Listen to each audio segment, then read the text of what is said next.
notes. Let's see, so much to talk about.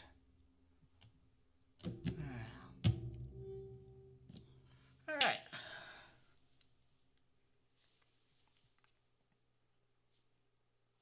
I believe we're live. I can see you now. Super. Good morning, everyone. How are you all? Um, this is, I guess, a special pandemic version edition of my Kickstarter lives now. I hope you're all staying safe. I hope you're all doing well wherever you are. We're in a very different world these days. Things are a little crazy. So, I mean, we adapt, right? That's what we do as humans, and that's what I think a large part about this album is all about, right? When we experience setback, we always just kind of get back on that horse and continue the push, right? And this is just a temporary thing. Soon the world will heal, and we'll all be back on our feet again, hopefully helping each other to recover from this mess that we're in now. Anyway, so as you can see, I'm live streaming from my studio. It's very quiet here. Nobody is here at the moment. It's just me. Gabe is working from home, but he's actually on this chat right now.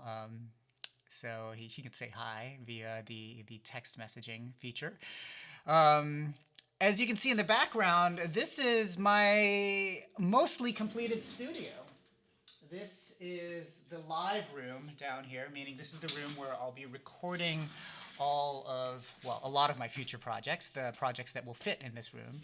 Obviously, I can't record a big orchestra or a choir in here, but it's enough for small ensemble stuff, so it's going to give me a lot more flexibility in the future. Yeah, it's looking pretty good, We've got the acoustic treatment up there. We've got this giant sloped wall of slats in the background. My piano's back there. I've got a Greek bouzouki here in the corner for now. And then there's one of Penny's toys in the background there at the moment. Since we're in this pandemic world, there isn't a lot of recording being done. So anyway, we are here to talk this morning about the sixth movement of To Shiver the Sky.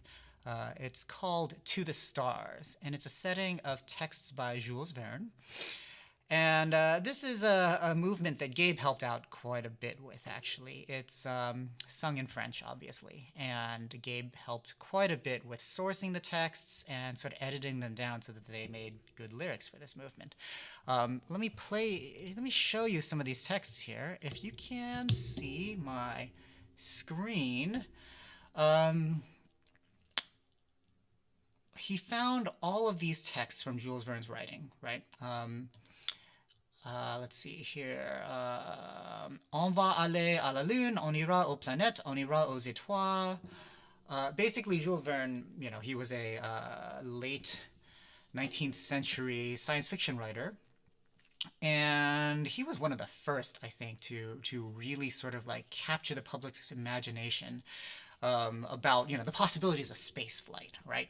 He created all sorts of classic literary classics about exploration, like 20,000 Leagues Under the Sea, Journey to the Moon, and in my research that I was doing for this album and To Shiver the Sky, one of the things I wanted to touch upon is the idea that space flight and flight in general has sort of been the province of science fiction writers and filmmakers and so forth from the earliest days, right? Long before we could actually fly to the stars, we dreamed of flying to the stars, and people wrote imaginary tales about us flying to the stars. And so I felt it was very important to actually address sort of this fictional imagination element in this album. And so where that first makes an appearance is Movement 6, Jules Verne.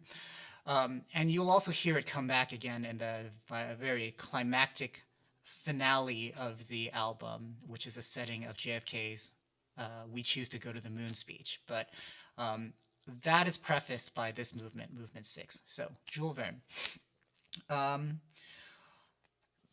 One of the things that this movement really gave me a chance to do, and something that I really wanted to do all this time while I was creating To Shiver the Sky, was I wanted to basically have the evolution of To Shiver the Sky sort of reflect the history of classical music, right?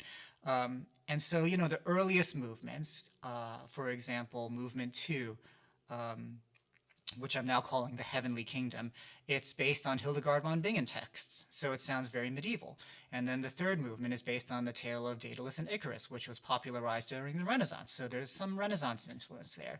The fourth movement, there's some Baroque influence in the Dante movement. Fifth movement, there's sort of like late Romantic classical influence in the Copernicus movement. So we're into movement six now, and this is where we really get sort of a new sort of national sound that's very specific to a certain country. In this case, French music. I'm thinking specifically of music from kind of like the late 1900s, early 20th century. Sorry, late 19th century, early 20th century, around the time of Debussy and Ravel. It's very sort of impressionistic. There's a lot of focus on texture, orchestration, subtle dynamic shifts, subtle plays of color and things like that, and also some jazz influence, frankly, harmonically.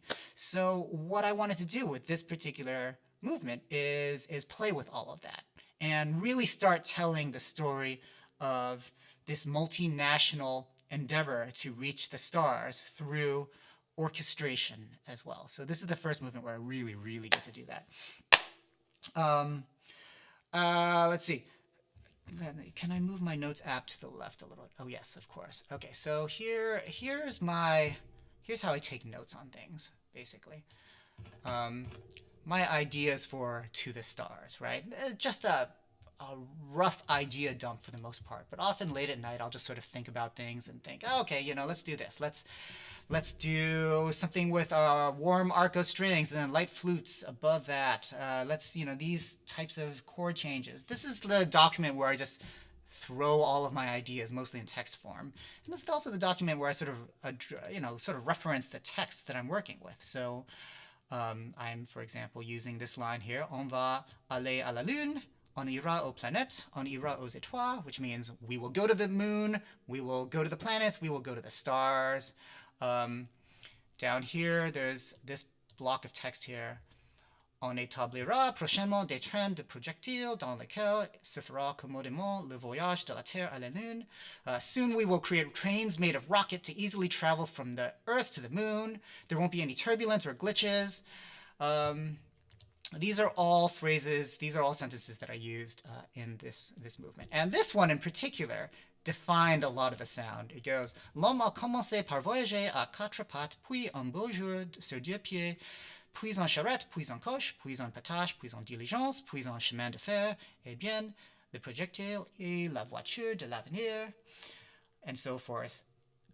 This translates as human beings began to travel on all fours, then one day on 2 feet only, then in a cart, then in carriages, then in sailing vessels, then in trains, and then rockets. It was this idea that the evolution of the quest to reach the stars was in a way sort of the paralleled by the evolution and the growth of human beings, right? So we start by crawling on all fours, and then we get on our 2 feet, and then we invent the wheel, and then we invent the cart, and then the carriage, and then the train, and then the automobile, and then the plane, and then the spacecraft. This was maybe on my mind a little bit because I have a 2-year-old at home right now, and watching her evolve as a human being has been an amazing experience for me. But I really like this idea of the parallel of humans reaching for the stars, paralleled through this idea of the growth of a human being, right?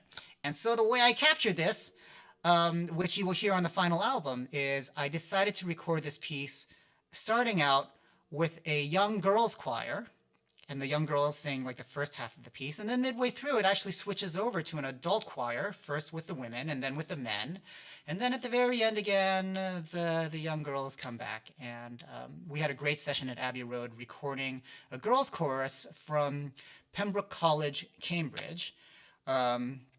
And it was lovely. It was lovely, and I can't wait to share the final recording with you all. We're still mixing it. We're still mixing it like much of the rest of the album, but it's sounding really great. So what I have for you today is the original sort of MIDI sketch, because what these videos are about is really my writing process, right? So I'm going to show you the writing process for all this. Now, to start with, it's basically a document where I dump a bunch of ideas on, just throw in a bunch of ideas. Like here, use Debussy La Mer as a model for Verne, right? That's one of the seminal pieces by the French Impressionist composer. Here's my idea, sung with an all-female chorus. No, I kind of ditched that. I decided to switch to girls later on. Some other ideas that kind of just got ditched.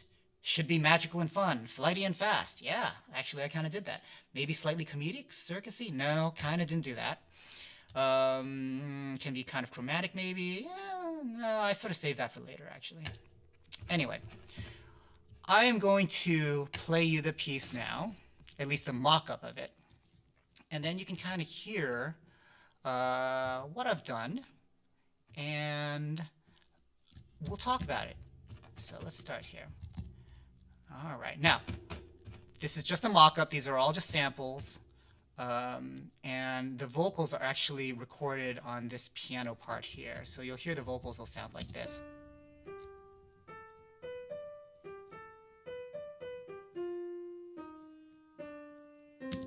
Like that, right? All right, so here we go. This is Movement 6, To the Stars.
That's it.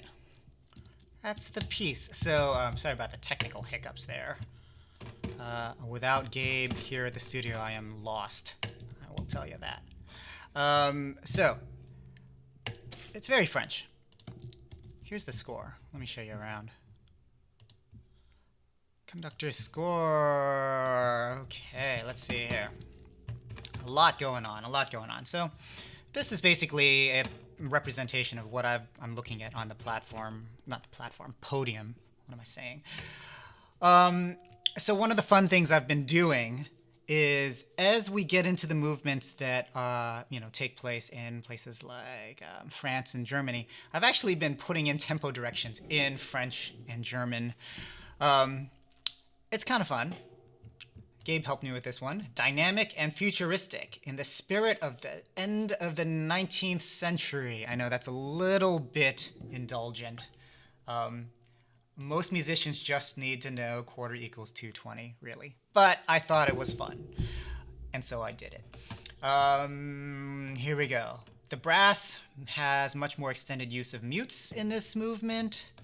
There's an ostinato. It goes like this.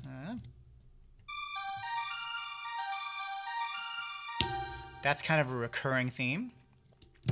You'll hear it a lot throughout.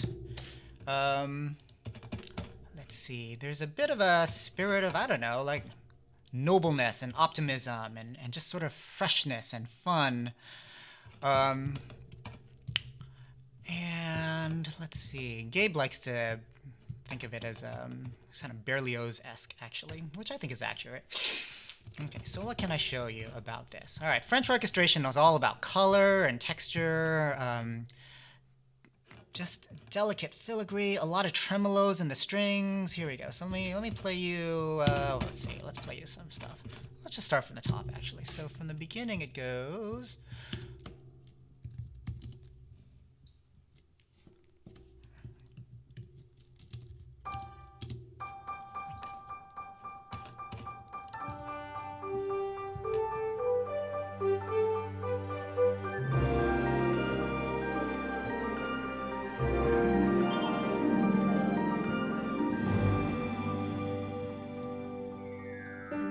So it's all about textural elements, right? So here in this section here,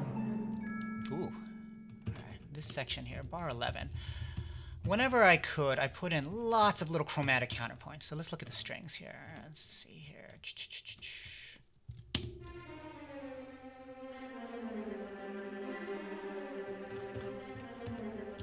And then there's some clarinet stuff going on. Little chromatic runs like this.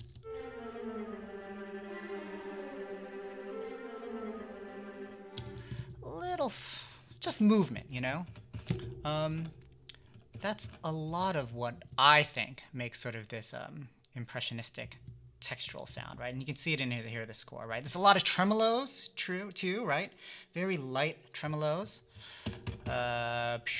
Here's the clarinets. That's a very French, that's a very Debussy thing, actually. A lot of chromatic movement, a lot of celeste. Also, when you're dealing with the children's choir, you have to actually keep things very light because you don't want to, like, drown out the kids, honestly. Like, they have lighter timbres. They don't project as much. So you have to sort of take these sort of mixed things into consideration, right?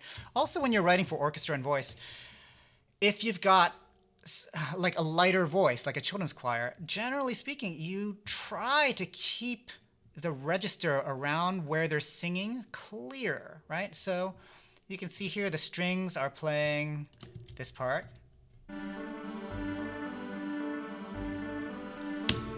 So basically the strings start at the D and sort of stay below that D, but the children's choir themselves start at the D and go above the D, right? So you kind of keep their voices out of the way of the orchestra so the orchestra doesn't like wipe them out, right?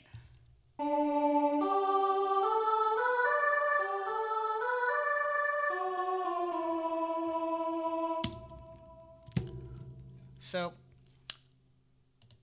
yeah, you can see when the children's choir's voices get a little higher, then I sort of allow the strings to kind of climb up with them. And then it's also a very nice sort of effect when you sort of bring them together and have them sing together, like here, right? I mean, that's kind of a, gives a little bit of an extra accent, you know, a little emphasis to their words, right? So let's see, a lot of fun sort of chromatic movement. Let's go back to logic here. What are we looking at here? These are harp runs, obviously.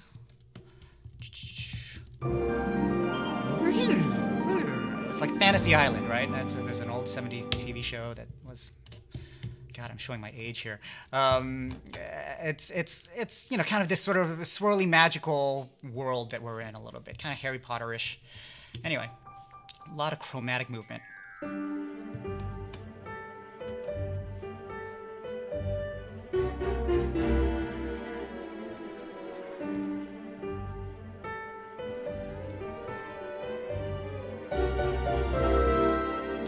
A lot of, you know, chromatic counterpoint. I mean, you know, you all know by now that I'm a huge counterpoint fan. And when you have a texture like this, when you have a piece like this, you can actually write a lot of chromatic counterpoint. Chromatic meaning, you know, moving by half steps.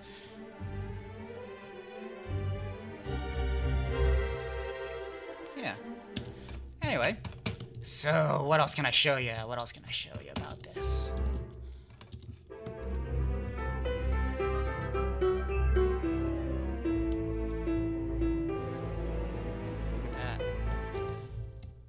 This section, that's kind of fun. All right, look at the strings here.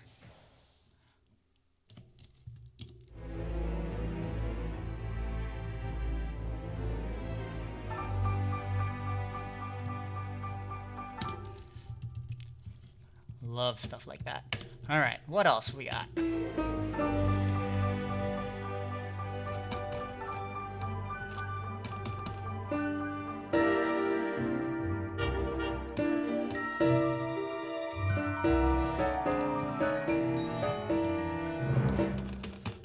So this is kind of a Debussy-esque sort of thing that's happening here.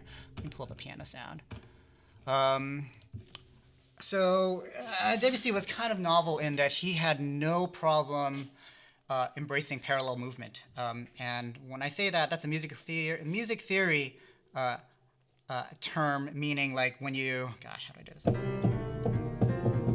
That's like moving in parallel fifths, right? It's when there's two notes and they move together simultaneously in the same direction by the same intervals, right? And that's traditionally frowned upon. That was traditionally frowned upon in music all the way up until the Romantic era, until Debussy came along. And suddenly there was a lot. And the reason he did this was around the time that Debussy was composing was also when Asia was opened up to the West, basically. And suddenly there was an influence of Chinese cultural elements. And that's why you got a lot of, around the late 19th century, you got a lot of operas like Turandot, for example, or Madame Butterfly, or you got musicals like The Mikado, right? Suddenly there's this influx of chinoiserie that sort of captured the imagination of the West. And a lot of Chinese music had a lot of parallel fifths, parallel octaves, parallel fourths, and stuff like that. And so composers like Debussy incorporated that into their pieces. There's a famous one.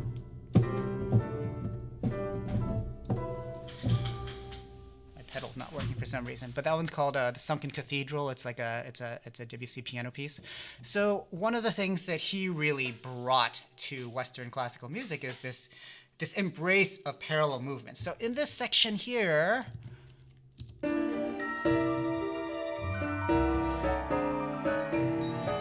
this one. All I'm doing is I'm taking a ninth chord, a ninth dominant chord. Oops. I'm moving it around in parallel motion. That's very French. That's very Debussy. What else?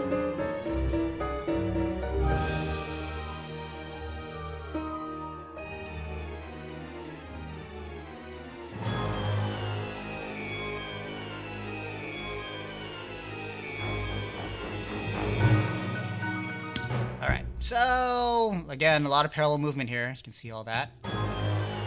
I just thought that was fun. You know, one of the things that I had in my mind as I was writing this movement too is if you know the films of Georges Méliès, in fact, let's bring this up because this will be fun. YouTube, not Youth Hockey Forum. What the? Hold on. That's a window into my bookmarks. I'm a big hockey fan. Go Kings. Méliès films. Okay, so Méliès. Here we go. This was the image that I had in. Not this one. No, this will work. This is the image that I had in my mind as I was composing this movement. Georges Méliès, he was basically the first science fiction filmmaker, and he made a lot of seminal movies, including this one, Journey to the Moon. And you can see there's some classic stuff in here that might look familiar to you. I mean, this is ridiculous, right? Look at that. Because, you know, that's how we launch rockets now. All right, now this is the classic shot. Wait for it. Oh, come on, come on, come on.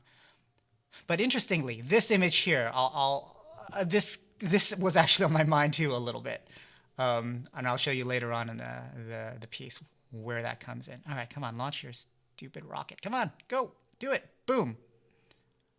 And now they celebrate.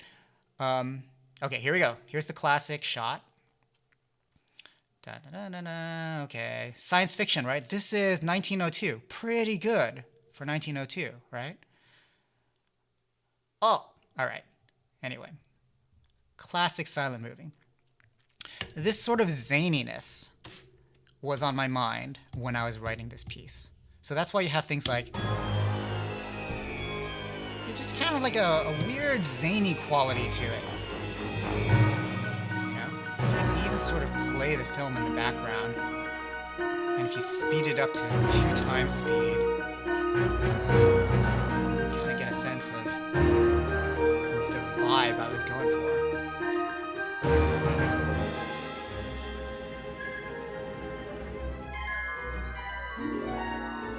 Right? Kind of fantastical. And that's why you have a lot of passages like this, with a lot of like zippy lines. So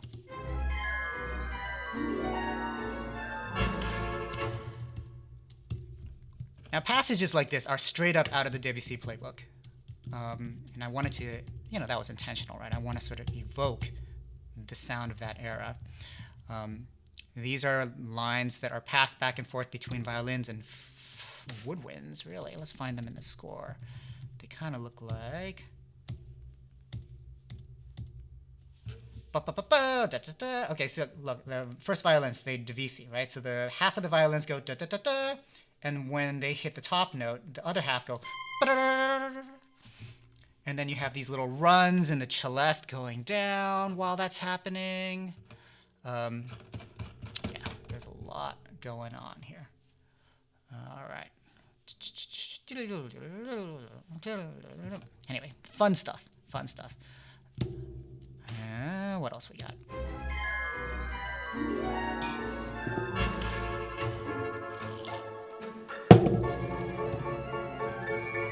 Where are we now?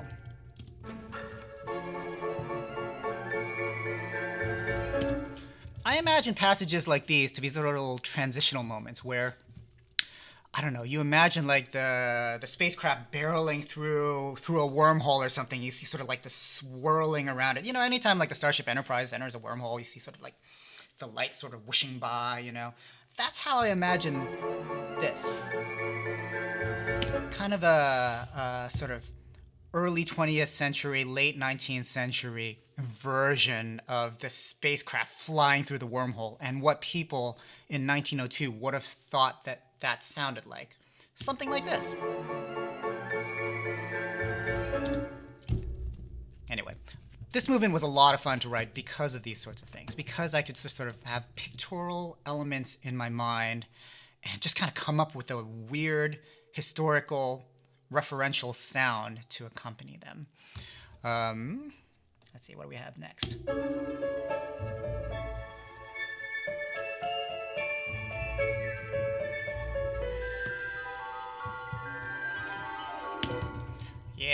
Stuff like these little woodwind runs. This was a lot of fun to do.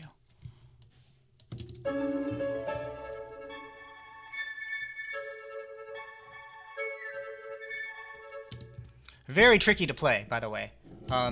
The orchestra, the Royal Philharmonic, they're amazing, and they breeze right through it. But this is challenging stuff. Definitely very challenging stuff. And this movement took a long time to write, too, because of the sheer amount of detail in it. Oh, gosh. What else can I show you about it? What else excites me? Let's see. Runs. These are the woodwind passages that I played you just now. A lot of running lines here. And remember, the tempo is very fast.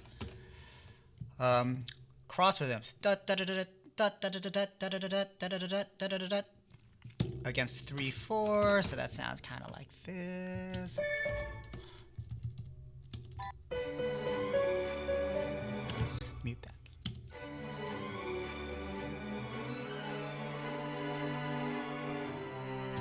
Yeah? That's kind of fun, right? Like the violins, cellos, and basses are in 3. The second violins and violas are in 2, basically. So you get kind of this cross rhythm thing going. It's kind of a bit of a jazz influence thing, I think.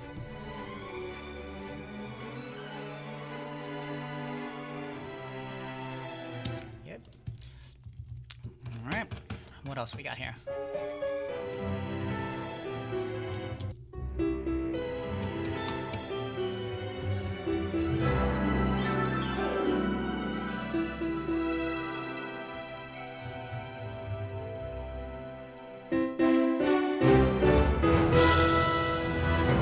Okay, so this section here, it's kind of a gradual buildup. It's sort of this acceleration, gradual, without actually accelerating, but it's a buildup section where the kids' choir, the girls, repeat the line, man starts by crawling on all fours, then moves to 2 feet, and then in a cart, a carriage, a train, an airplane, and so forth. And then when it repeats, the adult women take over. So you have kind of this like evolution in age, right? And early on in the mix, actually what I was doing early in the mix was I had the girls and the adult women sing simultaneously, and I sort of crossfaded the two, so their voices sounded like they were sort of evolving, but that just wasn't actually working very well. And I mean, I think it just came across clearer when suddenly you shifted from the young girls to the adult women. So I ditched that idea. A lot of ideas just sort of get ditched at any stage in the process, right? The sketching phase, the orchestration phase, the recording phase, like changes happen even on the podium, as I think, like some of you who came to the Abbey Road sessions might have seen. Like you just kind of like, if something sounds wrong, you find a way to fix it right away. And so even this piece, like from the time that I wrote it to the time I recorded it, it evolved quite a bit. So here we are. This is the gradual acceleration section, I think.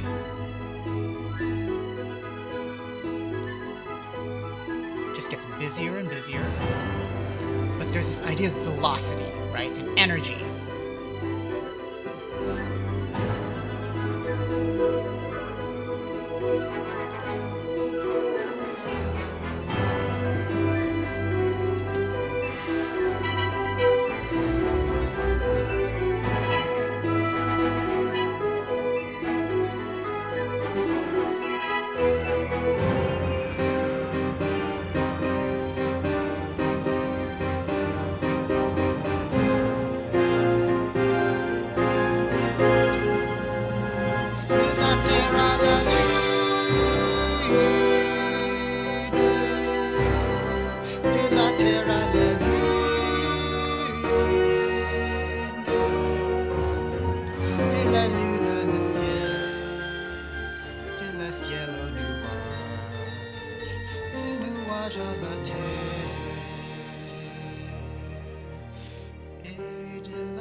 Aux étoiles,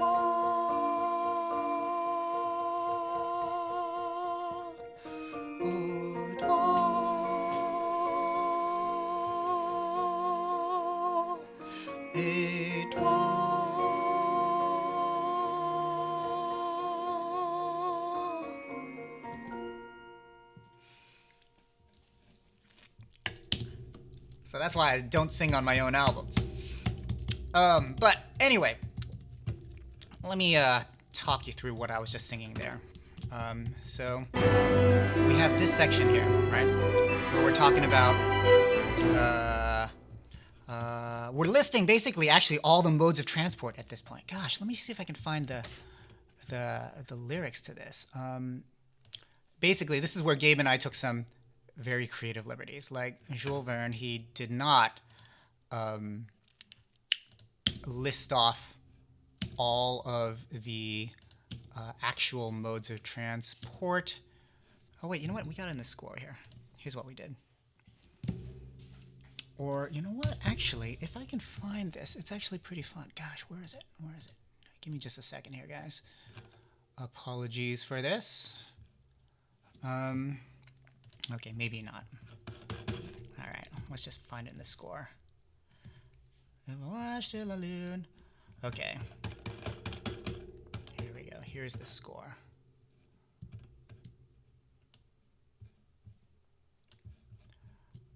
Man began by traveling on 4 feet. Then he continued by voyaging on 2 feet, and then in a cart, and then a coche, I forget what that means. Potache is a sailing vessel. En diligence, I forget what that means. Aujourd'hui, today, there's trains, there's blimps, there's airplanes. Tomorrow,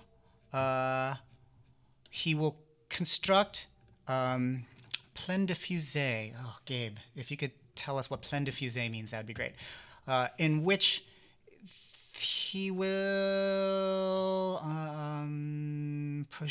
soon take the voyage from the Earth to the Moon. So what we did is we actually made a list of technological inventions that went from, man's earliest days crawling on all fours all the way up to building a rocket to fly to the moon. It's a list. It's a list of vehicles, which is very much in the spirit of the original Jules Verne text, where he lists off all of these things that, man did, right? Man, I mean, a lot of it is actually literally his text, but we just sort of extended it a little bit by adding things like airplanes and so forth, which weren't quite invented. Well, actually, they were when he was making.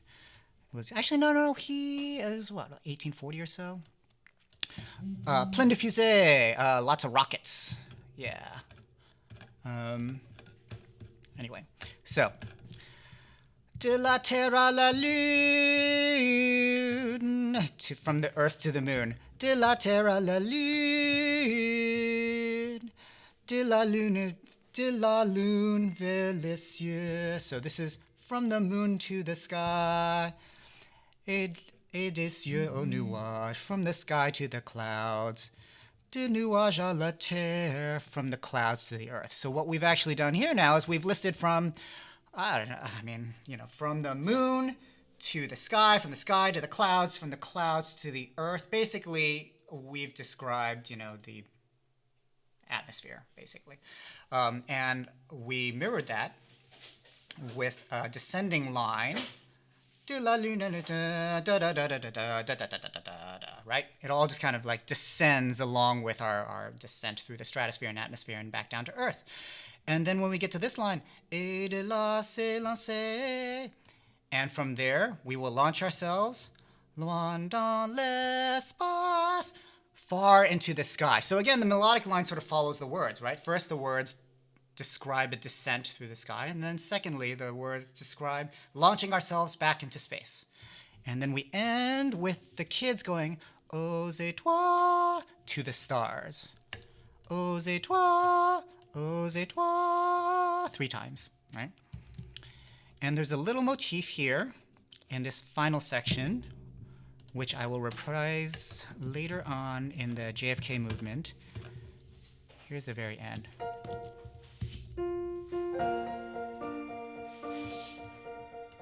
It goes like this. It's played on the marimba and celeste. Hear it?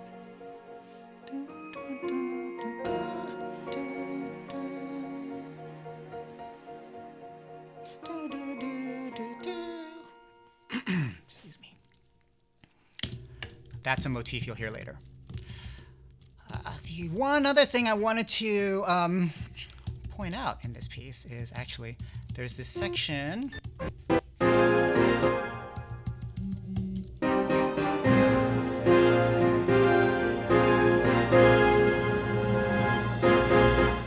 Play that again. Here we go. I'll play it from here.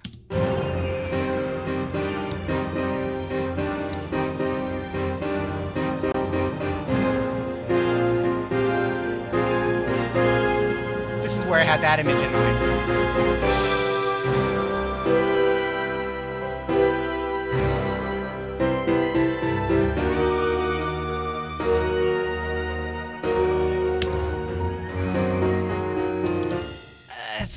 I don't know how else to describe it. It's almost like I don't know, a big cabaret show at the end or something like that, you know, with dancers coming out doing the can-can or something. There's just something sort of Broadway and show-tuney about that particular moment that I wanted to capture, which was very much inspired by this Méliès film here. And those shots of, you know, the women in those ridiculous outfits and all the people sort of waving their hands around and just the general zaniness of it all, right? So, you know, like, I wanted to make this movement fun and sort of like zippy and energetic and you know, like a kind of a breath of fresh air, because much of the rest of this album is kind of heavy and intense. I wanted something that was light and breezy, and this was how I did that. So anyway, that is To the Stars, the Jules Verne movement. Hope you enjoyed it. And if you have any questions, let me know. I'm going to catch up on what's been going on in the conversation here. Moving on, the most they miss out on the story of try again. Yes, Edward, the story of flight is the story of try and try again, and that is what I've sort of discovered in making this. This is all about overcoming obstacles in a way, and there are a lot of obstacles. But what I've done in the course of this album is use the Sogno di Volare motif as sort of this reminder to get back on that horse and you know, like, don't give up in the face of failure, but keep pushing forward, right? And that's sort of the message of the story of To Shiver the Sky. No matter what obstacles there are, find a way to overcome them. Yeah, beginning French influence, Fantasy Island, Zeb remembers. Emily sort of remembers. Let's see. A little reunion.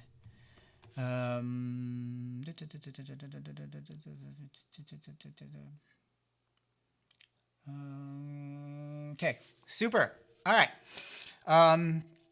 Well, if you have any questions, now is the time. Otherwise, we have a new announcement, and this is very apropos to the times. My world premiere of this piece has actually been rescheduled now. Originally, it was going to be on May 30th, and because of the pandemic, Washington Performing Arts has actually pushed it back to August 21st. So as Kickstarter backers, I think you probably already got a message about this, but that was, I believe, sent out by Gabe, and then we're going to be updating all my social media to make this announcement too very shortly.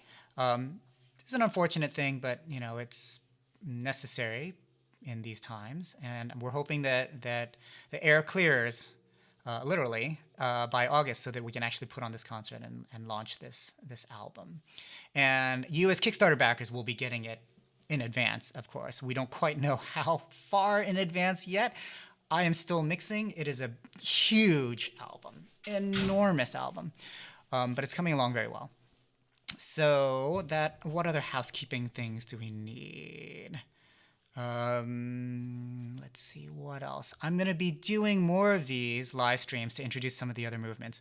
I believe we still have to do the Zeppelin movement That will be coming up soon. We will be talking about the Gagarin movement and the JFK movement. I believe those are the last three. And we're going to try to space them out every couple of weeks from here moving forward. And then after that, I should be able to start sharing with you.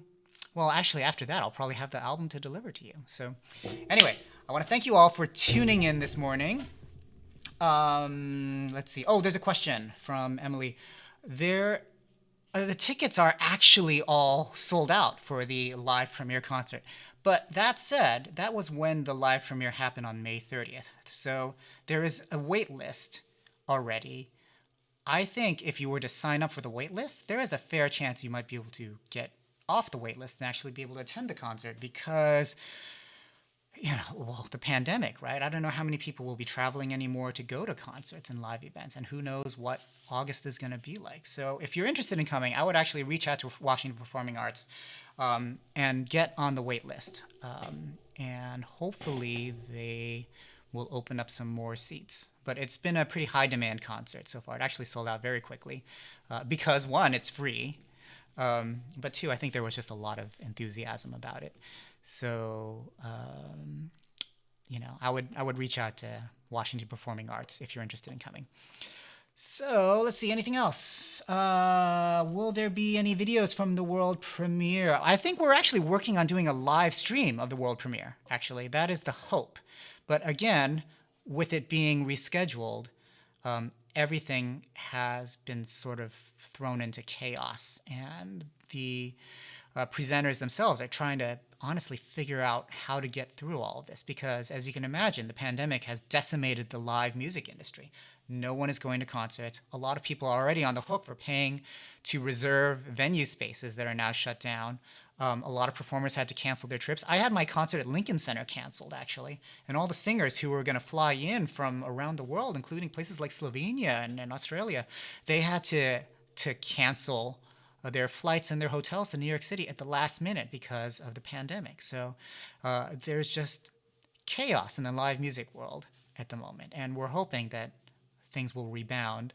But I would say as soon as the air clears up, everyone, please go see a concert. Support your favorite symphony orchestra or your favorite band or go to the theater, see a musical, go see an opera or ballet or anything. Just do something. Get out of the doors, and support musicians because it's a whole industry that's really hurting these days. Let's see. Hey, Keith. Actually, I really hope to get a tour a bit notably in New York City. Yes, I would hope to do something in New York as well. Like I said, my Lincoln Center concert was supposed to be March 23rd, and that got canceled. Let's see. Is Angel City going to do the album? I love their style and when they're performing your stuff. And yes, I would love to attend a live stream of the premiere. Yes, Edward. Actually, I'm talking to Angel City about doing a performance of the album. It would likely be in LA, of course, but there might be some discussion of them actually touring with it. The same way that we did with The Drop That Contained the Sea back in 2016. So again, it's super early, far too early to know for sure if this is going to happen, but it's definitely a conversation that we're having. And as you know, I love working with Angel City Chorale and Sue and everyone in that choir. So remains to be seen, but I'm optimistic. Let's see, 80+ piece virtual orchestra performance on Zoom. It would be very hard to do. I think there's been a lot of discussion lately about how virtual choirs can rehearse and things like that. And actually a lot of choirs are experimenting with Zoom for rehearsals and stuff with mixed results. I think Zoom has a limited number of people you can add to it. Or maybe latency becomes an issue at some point. But I think there suddenly has been a lot of emphasis in terms of exploring ways to do things like this virtually.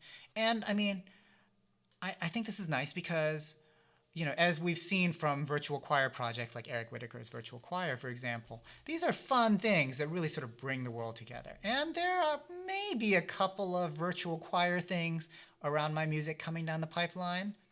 Just gonna tease that out there. But it's certainly in demand now, and I think once the pandemic clears, it's still going to be something that's going to be useful. Having the technology for people to collaborate remotely as musicians, I think that's a great thing. So, what other questions we had? Let's see. That looks like it. That looks like it. Okay, well, thank you everyone for joining me. I know it's kind of weird times, and I know the schedule is a little weird. We thought we'd try to do this on a weekday because we figured a lot of you might actually be at home with very little else to do. So we thought we'd try out a Thursday. So let us know what you think about the scheduling, whether this worked for you. And Gabe will send out an announcement about the next live stream, and that will probably be in a couple of weeks. So again, thank you everyone for attending. Nice to chat with you all. And for those of you I already know and have met in person, nice to chat with you again. For those I have yet to meet, until next time. So with that, au revoir, à bientôt.